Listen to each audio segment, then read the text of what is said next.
Un millionnaire a abandonné son vieux cheval de course dans le désert, le condamnant à une mort solitaire. 5 ans plus tard, il revient et trouve l'animal non seulement vivant, mais transformé en symbole d'un sanctuaire renommé. Des secrets obscurs et un incroyable voyage de rédemption révèlent comment un acte de cruauté a déclenché une révolution de compassion. Préparez-vous à une histoire qui transformera votre vision du repentir et du pardon. Abonnez-vous, laissez votre j'aime et commentez d'où vous regardez. Que se passe-t-il lorsque le pouvoir et la cupidité se confrontent à la compassion et à la résilience? Au cœur du désert de Sonora, où le soleil accable la terre et seuls les plus forts survivent, une histoire de cruauté et de rédemption était sur le point de se dérouler. Une histoire qui nous fait nous interroger. Jusqu'où peut aller la cruauté humaine? Et plus important encore, jusqu'où peut atteindre le pouvoir de la compassion? Imaginez un jour ordinaire, lorsque le soleil semblait vouloir incendier les pierres du désert. L'air tremblait sous la chaleur suffocante, tandis que le silence n'était coupé que par le son lointain d'un moteur puissant. Un luxueux pick-up avançait lentement sur la route poussiéreuse, laissant derrière lui une traînée rouge qui s'élevait comme un nuage de sang contre le ciel bleu impitoyable. Au volant, un homme à l'apparence impeccable, le visage marqué, par des lignes d'expression qui racontaient des histoires d'affaires impitoyables et de décisions froides. Richard Montgomery, l'un des hommes les plus riches du pays, portait un costume italien qui semblait se moquer de la chaleur du désert.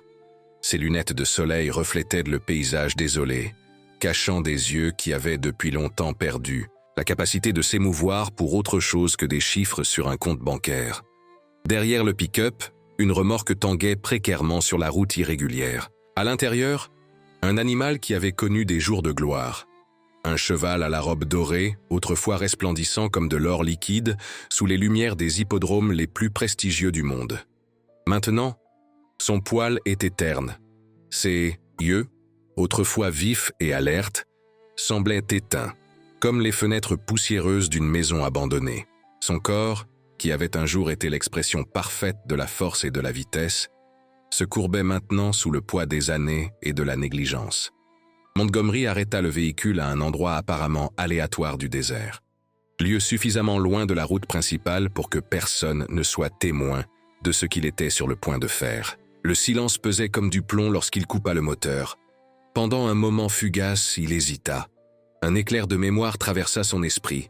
Le cheval, éclair doré comme il était appelé, franchissant la ligne d'arrivée à Louisville, lui garantissant un profit de millions de dollars et des gros titres dans tous les journaux sportifs. L'hésitation dura juste le temps d'un soupir. « Il devient trop vieux, coûte trop cher, donne trop de travail », murmura-t-il pour lui-même en sortant de la voiture, ses bottes en cuir italien soulevant de petits nuages de poussière. La nature suit son cours. C'est ainsi que cela doit être. Avec des mouvements mécaniques, il ouvrit la remorque et tira l'animal dehors. Le cheval hésita, confus, ses sabots tâtonnant incertains le sol aride. L'homme d'affaires détacha les amarres avec impatience, donna une légère tape sur le flanc de l'animal et retourna à son véhicule sans regarder derrière lui. « Adieu, vieil ami. Tu m'as déjà donné ce dont j'avais besoin. » dit-il, plus pour lui-même que pour l'animal abandonné. Le pick-up démarra, laissant derrière lui seulement de la poussière et un cheval vieillissant, désorienté, au milieu du désert impitoyable. La mort lente et solitaire serait son destin inévitable. Du moins, c'est ce que pensait Montgomery. Ce qu'il ne savait pas, ce qu'il ne pouvait imaginer en retournant à sa demeure climatisée, c'est que des yeux attentifs avaient été témoins de sa cruauté. D'une modeste maison sur les pentes arides, une femme observait tout à travers des jumelles usées par le temps. Elena Ramirez, 68 ans, fille et petite-fille de dresseurs de chevaux, héritière de savoirs ancestraux qui remontaient aux cow-boys du nord du Mexique. Ses mains ridées et calleuses serrèrent les jumelles avec force. Ses yeux noirs brillèrent d'indignation. Elle connaissait bien ce type d'homme. Des riches qui traitaient les animaux comme des objets jetables, tout comme ils avaient traité des gens comme elle toute sa vie. « Pas encore », murmura-t-elle, sa voix portant l'accent musical de ses ancêtres. « Pas cette fois. » Avec une énergie qui défiait son âge, Elena prit les clés de son vieux pick-up, une gourde d'eau et une corde usée. Elle connaissait le désert comme sa poche. Elle avait appris à le respecter et à y survivre. Elle savait que l'animal n'aurait que quelques heures à vivre sous ce soleil implacable. Lorsqu'elle trouva le cheval, il chancelait déjà, déshydraté et épuisé, essayant vainement de trouver de l'ombre sous un cactus tordu. Elle s'approcha lentement, murmurant des mots doux dans l'espagnol musical de son enfance. Ce n'était pas la première fois qu'elle sauvait un animal abandonné, mais elle n'avait jamais vu un spécimen aussi magnifique réduit à un tel état. « Tranquillo, Hermoso, tranquillo », murmurait-elle en offrant de l'eau dans ses mains en coupe. « La vie n'est pas encore finie pour toi. » L'animal, initialement effrayé, se rendit à la gentillesse de cette étrangère. Il y avait quelque chose dans sa voix, dans son odeur qui inspirait confiance. Avec une patience infinie, Elena réussit à le guider jusqu'à son pick-up. Le défi fut de le convaincre de monter dans la petite remorque rouillée qu'elle utilisait pour transporter des ballots de foin. Plus d'1 heure s'écoula dans cette lutte silencieuse contre la peur de l'animal et contre le soleil impitoyable qui brûlait la peau des deux. De retour au ranch, Elena appela immédiatement le vétérinaire local. Dr Hernandez était un jeune homme, formé dans la capitale, qui était retourné dans la région pour s'occuper des animaux de la communauté rurale. Son expression devint grave tandis qu'il examinait le cheval. « Donna Elena, cet animal est dans un état critique, » expliqua-t-il, retirant le stéthoscope de ses oreilles. « Malnutrition sévère, déshydratation, arthrite avancée, problèmes cardiaques. Franchement, il serait plus humain de l'euthanasier maintenant. » Elena regarda le docteur avec l'intensité que seule une vie entière dans le désert peut conférer à un regard. « Et depuis quand prenons-nous le chemin le plus facile sur cette terre, docteur? Mon père disait qu'abandonner un animal, c'est abandonner une partie de sa propre âme. » Le docteur soupira, reconnaissant la détermination de cette femme que tous dans la région respectaient. « Je ferai ce que je peux, mais je ne promettrai pas de miracle. Ce serait un exploit extraordinaire s'il survit au mois. » Les miracles, docteur, arrivent par les mains de ceux qui refusent d'accepter l'inévitable, répondit Elena, son visage ridé s'adoucissant en un sourire énigmatique. Les semaines suivantes, Elena s'installa pratiquement dans l'écurie. Elle improvisa un lit de ballots de foin à côté du box où elle avait mis l'animal. Toutes les 3 heures, jour et nuit, elle le nourrissait avec un mélange spécial. Herbe médicinale que sa grand-mère lui avait appris à identifier dans le désert, combinée à des nutriments modernes que le vétérinaire, sceptique mais compatissant, fournissait. « Tu as besoin d'un nom », disait Elena tout en massant les jambes douloureuses de l'animal avec un onguent aromatique. « Tu ne peux pas continuer à être le cheval abandonné. Tu seras esprit, parce que c'est ce que je vois dans tes yeux, même quand ton corps flanche. Un esprit indomptable. » Lentement, presque imperceptiblement, Esprit commença à répondre au traitement. D'abord, ce fut l'éclat qui revint dans ses yeux. Puis, l'appétit s'améliora. En 1 mois, à la surprise du docteur Hernandez, le cheval réussissait déjà à se tenir debout pendant de plus longues périodes, sans montrer de douleur extrême. « Je ne sais pas quoi dire, Donna Elena. Je n'ai jamais rien vu de tel de toute ma carrière, » confessa le docteur, émerveillé de constater l'amélioration des battements cardiaques et de la respiration de l'animal. Elena se contentait de sourire, gardant pour elle le secret de nuits entières passées à murmurer des histoires, à l'oreille d'Esprit, de vieilles chansons chantées en espagnol, pendant que les étoiles tournaient dans le ciel du désert. Le pouvoir de la compassion n'était pas quelque chose qui pouvait être mesuré avec des stéthoscopes ou décrit dans des rapports médicaux. 6 mois s'écoulèrent comme du sable qui file entre doigts. Esprit marchait maintenant dans le petit ranch avec des pas prudents, mais sûrs.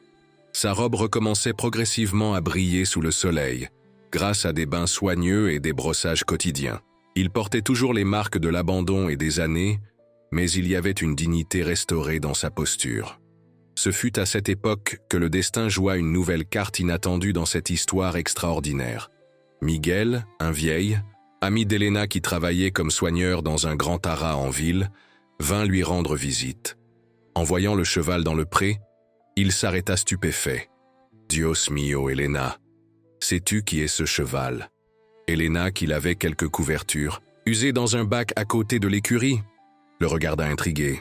C'est Esprit, le cheval que j'ai sauvé dans le désert il y a 6 mois. Miguel s'approcha de l'animal avec révérence, croyant à peine ce que ses yeux voyaient. C'est Éclair Doré, le champion international, vainqueur du Kentucky Derby et de plus de 10 compétitions internationales. Il valait des millions. Pendant que Miguel racontait l'histoire du célèbre cheval de course, Elena commençait à assembler les pièces. L'homme à la voiture luxueuse, la cruauté calculée, l'abandon d'un animal qui ne servait plus à ses desseins. Une rapide recherche sur Internet confirma ses soupçons. Richard Montgomery, magnate de l'immobilier, connu pour sa collection de chevaux de course et pour son empire de complexes hôteliers de luxe. Alors c'est comme ça qu'il t'a remercié. Pour tous les millions qu'il a gagnés, murmura Elena à Esprit, caressant son cou. Ne t'inquiète pas, tu es à la maison maintenant. L'histoire aurait pu s'arrêter là, avec le cheval rétabli vivant tranquillement ces dernières années, dans le petit ranch d'Elena. Mais le destin, ce tisserand imprévisible, avait d'autres plans. La nouvelle du sauvetage miraculeux commença à se répandre dans la petite communauté. Le festival annuel des traditions équestres approchait, une célébration où les anciennes coutumes des cow-boys étaient honorées. Contrairement aux attentes de tous, Elena décida d'inscrire Esprit comme invité spécial, non pour concourir, mais comme symbole vivant de résilience. Jorge Ramirez, neveu d'Elena et journaliste local, y vit une histoire qui devait être racontée. Avec la permission de sa tante, il écrivit un article émouvant sur l'abandon et le rétablissement d'Esprit. Le texte, accompagné de photographies de l'animal avant et après, captura l'imagination du public. En 3 jours, il avait déjà été partagé des milliers de fois sur les réseaux sociaux. Soudain, le petit ranch d'Elena Ramirez devint le centre d'une tempête médiatique. Des journalistes de chaînes de télévision nationales apparurent à sa porte. Des dons commencèrent à arriver de tous les coins du pays. Des lettres et des emails d'admirateurs inondèrent sa boîte aux lettres. Parmi eux, une proposition qui changerait tout. Une organisation de protection animale offrait un financement pour transformer le ranch en un sanctuaire pour chevaux âgés et abandonnés. Elena, qui avait toujours lutté pour conserver ses terres familiales héritées contre la pression des spéculateurs immobiliers, y vit non seulement une solution à ses problèmes financiers, mais la réalisation d'un vieux rêve. Un lieu où les savoirs ancestraux de sa famille pourraient être préservés et partagés, où les animaux rejetés pourraient retrouver leur dignité dans leurs dernières années. « Qu'en penses-tu, Esprit » demanda-t-elle au cheval tandis qu'ils observaient ensemble le coucher de soleil rougeâtre sur les montagnes lointaines. Prêt pour une nouvelle vie, pour avoir de nombreux compagnons, l'animal répondit par un doux hennissement, comme s'il comprenait chaque mot. Les mois suivants furent d'intenses transformations. Avec les dons reçus et le soutien de l'organisation, de nouvelles écuries furent construites, suivant des techniques durables traditionnelles adaptées à la vie dans le désert. 10 chevaux âgés, sauvés de situations d'abandon ou de mauvais traitement, y trouvèrent un nouveau foyer. Elena, avec l'aide de volontaires enthousiastes, mit en place un programme éducatif, accueillant des écoles et enseignant aux enfants le respect des animaux et les traditions équestres de la région. Pendant ce temps, l'histoire d'Esprit continuait à se répandre, maintenant amplifiée par les médias nationaux. Des avocats bénévoles intentèrent une action en justice contre Richard Montgomery pour mauvais traitement et abandon d'animal. Une pratique qui, comme on le découvrit par la suite, n'était pas isolée. D'autres éleveurs se manifestèrent publiquement pour rapporter des épisodes similaires impliquant des animaux que l'homme d'affaires jetait quand il cessait d'être rentable. Montgomery, préoccupé par son image publique sévèrement, écorné tenta ce qui avait toujours fonctionné pour lui, le pouvoir de l'argent. Il envoya des représentants au ranch, maintenant appelé Sanctuaire Esprit du désert, offrant une somme astronomique pour racheter le cheval et clore le procès. Elena reçut les hommes en costume sur la véranda de sa simple maison. Elle leur offrit de l'eau fraîche et écouta la proposition en silence. Quand ils eurent terminé, ses yeux noirs brillaient d'une intensité qui fit se tortiller les représentants, inconfortablement sur leur chaise. « Messieurs, il y a des choses en ce monde que votre patron n'a pas encore appris qu'on ne peut pas acheter, » répondit-elle calmement. « La dignité en est une, la rédemption en est une autre. Retournez et dites à M. Montgomery qu'Esprit n'est pas à vendre, pas pour tout l'argent du monde. » Le refus devint public, amplifiant encore davantage l'intérêt pour l'histoire. Des documentaristes cherchèrent Helena pour enregistrer le travail du sanctuaire. Des experts en médecine vétérinaire s'intéressèrent aux techniques traditionnelles qu'elle combinait avec des traitements modernes. Le petit ranch dans le désert se transformait progressivement en un centre de référence pour le traitement des chevaux âgés. Mais tout n'était pas rose sur le chemin d'Helena et Esprit. 15 mois après le sauvetage, une sécheresse sévère frappa la région, la pire depuis des décennies. Les puits commencèrent à sécher, le prix de la nourriture pour animaux s'envola, et de nombreux volontaires durent partir chercher du travail dans de plus grandes villes. Le sanctuaire, abritant maintenant 15 chevaux sauvés, affrontait sa pire crise. Helena, assise à la table de la cuisine tard dans la nuit, faisait des comptes qui ne s'équilibraient jamais. Les dons avaient diminué avec le temps, comme cela arrive toujours lorsqu'une histoire cesse d'être une nouveauté. Les réserves financières du sanctuaire se vidaient rapidement. Pour la première fois depuis le début de ce voyage, des larmes de désespoir coulaient sur le visage ridé de la femme. « Que ferons-nous, Esprit ?» murmura-t-elle au cheval qui avait maintenant le privilège d'entrer dans la maison, comme un vieil ami de la famille. « Je ne peux pas les abandonner comme vous l'avez été. Mais comment continuerons-nous » Ce fut à ce moment critique que l'improbable se produisit. Les enfants de l'école locale, qui visitaient régulièrement le Sunset, sanctuaire dans le cadre du programme éducatif, organisèrent d'eux-mêmes une campagne de collecte de fonds. Cela commença modestement, en vendant de l'artisanat inspiré par l'histoire d'Esprit lors de foires locales. Mais cela grandit rapidement, dépassant les frontières des États et atteignant les chaînes de télévision nationales. Une célèbre chanteuse de country, qui avait visité le sanctuaire des mois auparavant, annonça qu'elle reverserait une partie des bénéfices de son prochain album à la cause. Des entreprises d'aliments pour animaux firent des dons. Une université agricole proposa un partenariat pour étudier les méthodes de traitement développées par Helena. Mais le tournant le plus surprenant était encore à venir. Exactement 2 ans après ce jour fatidique dans le désert, les caméras de sécurité du sanctuaire enregistrèrent l'arrivée d'une voiture ordinaire, sans ostentation. Du véhicule sortit un homme qu'Helena reconnut immédiatement, bien qu'il n'ait jamais été formellement présenté. Richard Montgomery. Ce n'était pas le même homme qu'elle avait observé abandonnant Esprit. Ses épaules étaient courbées, comme s'il portait un poids invisible. Ses yeux, autrefois protégés par des lunettes noires, s'exposaient maintenant vulnérables au monde. Il s'arrêta à l'extérieur de la clôture, observant Esprit paître tranquillement sous le soleil couchant. Helena aurait pu appeler la sécurité, elle aurait pu expulser cet homme qui représentait tout ce qu'elle méprisait. Mais quelque chose dans son regard la fit hésiter. Il y avait là une expression qu'elle connaissait bien, ayant vécu 7 décennies en ce monde. Le repentir. D'un pas ferme, elle traversa le pâturage jusqu'au portail, où Montgomery demeurait immobile. « Monsieur Montgomery, dit-elle simplement, qu'est-ce qui vous amène à notre sanctuaire ?» L'homme parut surpris d'être reconnu. Il passa la main dans ses cheveux, maintenant avec plus de mèches grises qu'Helena ne se souvenait en avoir vues sur les photos des journaux. « J'avais besoin de voir de mes propres yeux, » répondit-il, sa voix trahissant une émotion qui semblait étrangère à cet homme habitué aux négociations froides. « J'avais besoin de savoir si c'était vrai. » « Quoi exactement ? Qu'il a survécu ? Qu'il va bien que vous aviez tort ?» Et compléta Helena, sans hostilité dans la voix. Juste la sagesse de celle qui connaît les chemins tortueux du cœur humain. Montgomery acquiesça lentement, ses yeux fixés sur le cheval doré qui paissait paisiblement à quelques mètres de Citos là. Puis-je le voir de près ? Contre toutes les protestations silencieuses de sa raison, Helena ouvrit le portail. Elle guida le visiteur inattendu à travers le pâturage, consciente des regards curieux des volontaires et des visiteurs, qui reconnaissaient le tristement célèbre homme d'affaires des journaux télévisés. Esprit leva la tête lorsqu'ils s'approchèrent, ses oreilles bougeant alertes. Il va me reconnaître, murmura Montgomery, un léger tremblement dans la voix.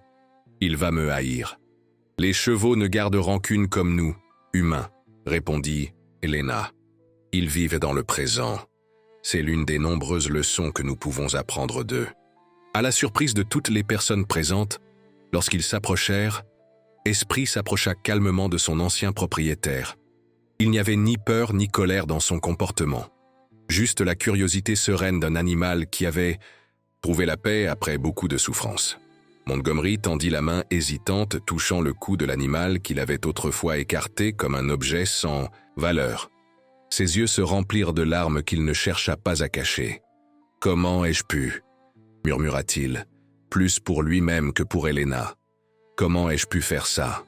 Helena observa en silence ce moment de confrontation intime entre un homme et sa conscience. Elle avait été témoin de nombreuses transformations au cours de sa vie, mais peu aussi profondes que celles qu'elle voyait se produire sous ses yeux.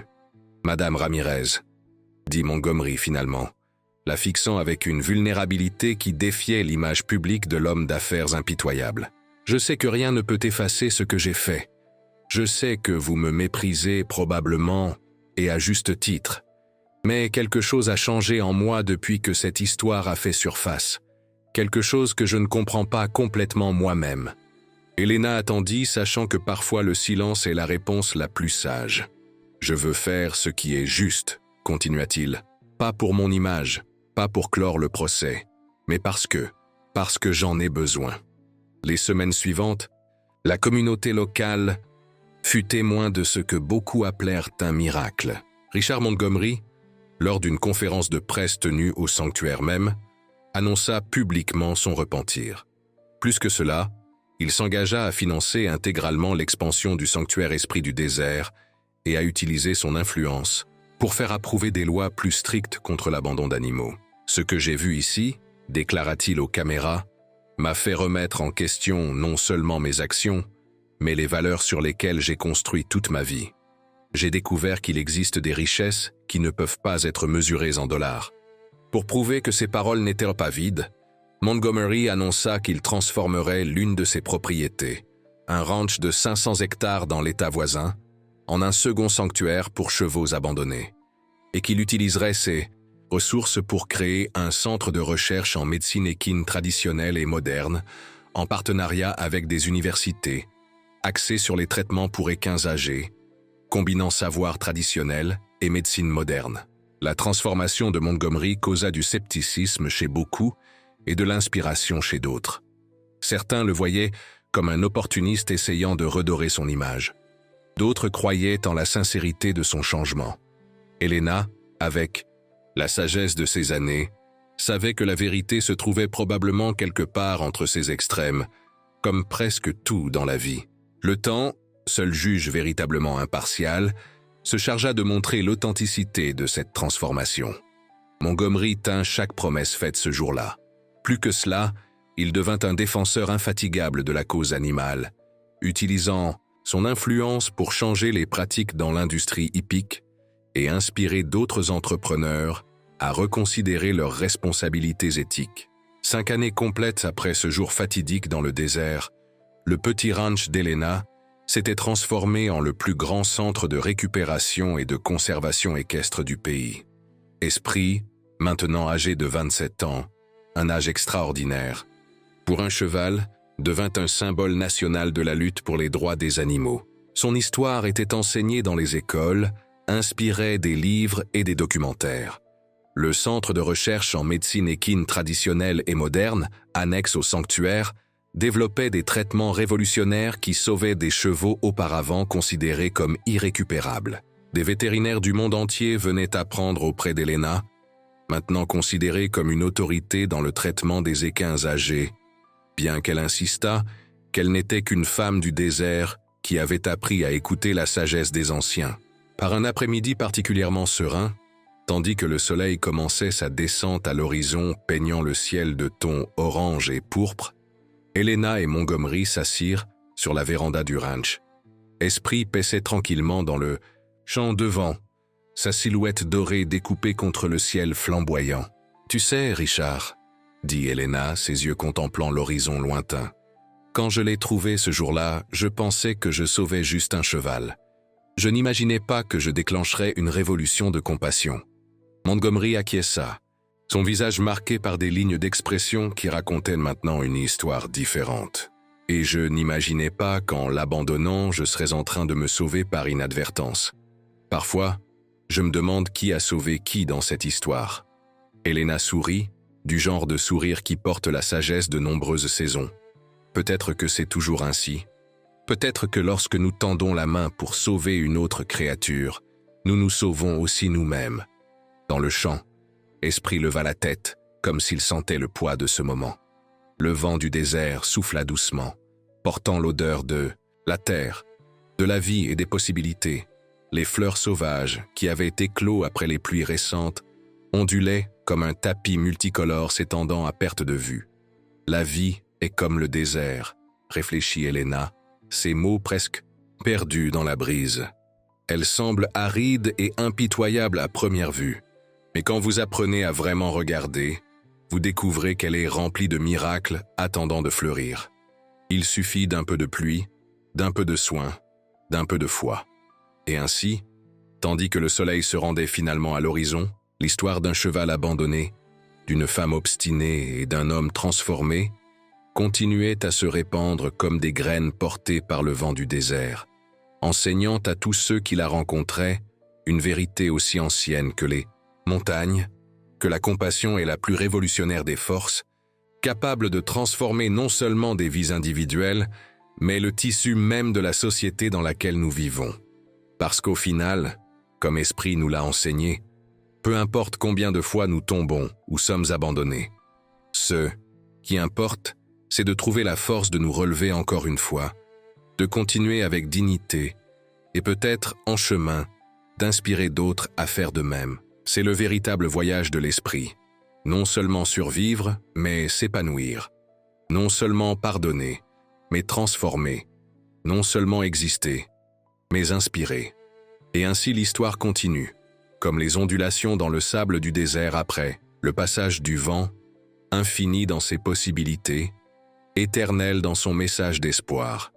Car tant qu'il y aura des cœurs prêts à s'ouvrir à la compassion, il y aura toujours de nouveaux chapitres à écrire, de nouvelles vies à transformer, de nouveaux miracles attendant de fleurir dans le désert de l'existence humaine.